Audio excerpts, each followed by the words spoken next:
We are hit by something, and all I can see are sparks. "Emergency landing!" I hear one of the Rangers shout. We are all thrown around. The helicopter is on fire. The pilot lands the helicopter as quickly as he can. I bite my tongue during the crash landing and taste blood. And I realize again what this is all about. It's a war for blood and the soul of man. The Rangers push open the doors and shoo us out. Our knees hit the mud. It's dark, but on the horizon I can see a sea of flames and lightning. I lose track in the panicked turmoil. I find Logan, but Ashley and Zora aren't here. "Where are the others?" I shout. We're at an evacuation point. Everything is packed with US Army vehicles. Crowds of people. Logan shakes his head and raises his hands. "I have no idea. We're looking for them, come on." I bump into people. Soldiers shout at us and herd us like cattle down the slope that leads to the banks of the Mississippi. Lying in the mud, I find Zora and Ashley. People are jumping and stepping over them in panic. A soldier runs after us to catch us. "Ashley, Zora, get up. If we stay here, we'll die," yells Logan. I shake the sick Ashley. She opens her eyes and blinks. I can tell from her lips that she has no strength left. "You're coming with us. We're not leaving anyone behind." I yell and grab Ashley. I sling her over my shoulder. In the meantime, the soldier has looked for other civilians to shoo around. The mud is ankle deep. Below us lie the wide-open eyes of dead people. They are covered in mud. Footprints on their faces. They have simply been trampled underfoot. Not all of them are dead. Some are still breathing. But there's nothing we can do for them. My hair stands on end as the noise of passing fighter jets tears at my ears. They fly low, directly over our heads. They fire missiles that find their place on the canvas of war.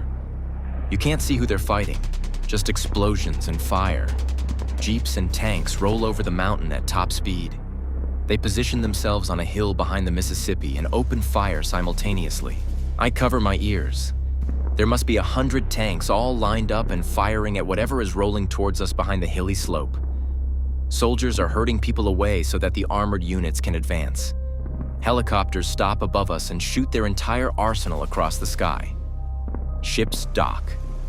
People rush onto the decks. The first ship is already full. People cling to the railing and fall into the waters of the Mississippi. Soldiers shoot into the air to stop the panicked mass of people. There are thousands of them. "We won't get through, not ever," says Logan. As I take a breath to answer him, the first ship breaks in half. Tongues of flame whip across the decks, killing everyone on them. I hear the screams of burning families. Burning fathers throw themselves on their children to protect them. Others throw their offspring into the water to put out the fire. I don't know how many will resurface. It's the apocalypse. It's the end of the world. I can hear their screams. Thousands of people in front of us screaming for their lives. 1,000 individual hells. The first tanks catch fire. Others push forward and roll back, burning.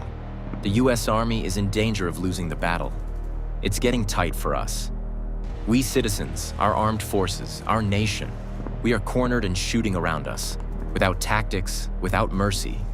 It's a pure fight for survival. The civilians think the army is driving the enemy back, but I see pure desperation in the faces of the soldiers. I hear fragments of their orders. They know they are only delaying the advance. They're flying, they're coming out of the clouds, but they're not drones.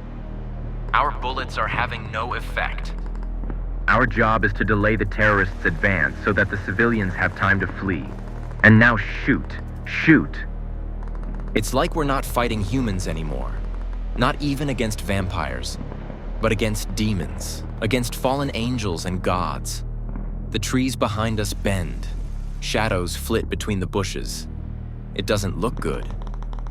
Wild hordes of blood-sucking mutants burst out of the branches and pounce on the fleeing humans. The army reacts and forms protective circles. I even see Marines. The vampires fall and our soldiers advance. With some enemies, one bullet is not enough.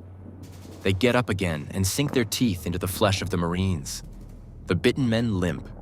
"Shoot me when I turn," Until then, let me take as many of these bastards to hell as I can. I hear one of them scream under the din of battle.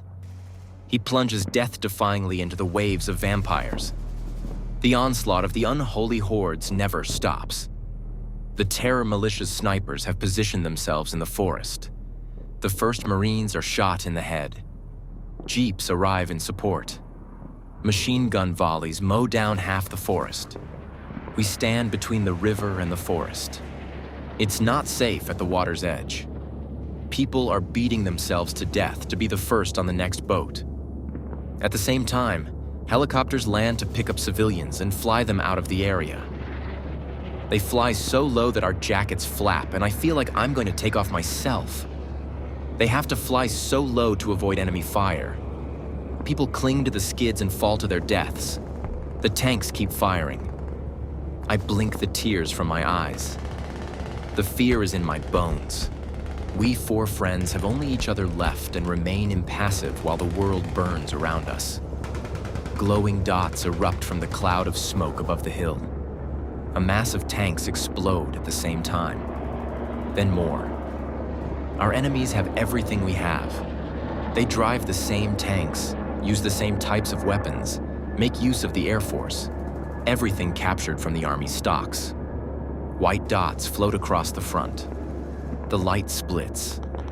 Out of nowhere, an up and down mass reminiscent of wings manifests itself. What the hell is that? I whisper in shock. Trails of light emanate from them and race into the tanks. They burst into flames. There are more of them. I can make out the black armor as they get closer. Eyes glowing red. They look like angels from hell. They destroy everything that moves beneath them. The first angels of death land in units of our Marines. They lash out. They quickly roll in the air and aim for the next victims. They fire precise shots from their black arms, as if their weapons were automatically targeting vital organs. The Marines fall and can't react fast enough. The angel warriors extend knives and whirl through the ranks of soldiers. Bodies fall, cut to pieces in the mud. As soon as another unit of Marines shoots at them, the angels leap into the air and race down on them too. Do our soldiers' shots even get through? No matter how many times they shoot at the Black Angels, nothing kills them. As the last tanks of the US Army roll back burning, the enemy enters the stage with its armored force. Dark shadows take on human form and join in the carnage. Are they the vampire soldiers? Or just troops of the Terror Militia? This enemy is of a different nature. His warfare is savage and merciless. Our forces are advancing. Enemy tanks explode. The band of traitor soldiers is shredded by machine guns. Logan and Zora are tugging at us. They want us to try the ships. I can't think of any other way. We will survive. We have to go south. I have to see my daughter again and protect her. Sarah left me and went home to England. I wish she was with my daughter now, looking after her. She can't replace her mother, but she would have looked after her.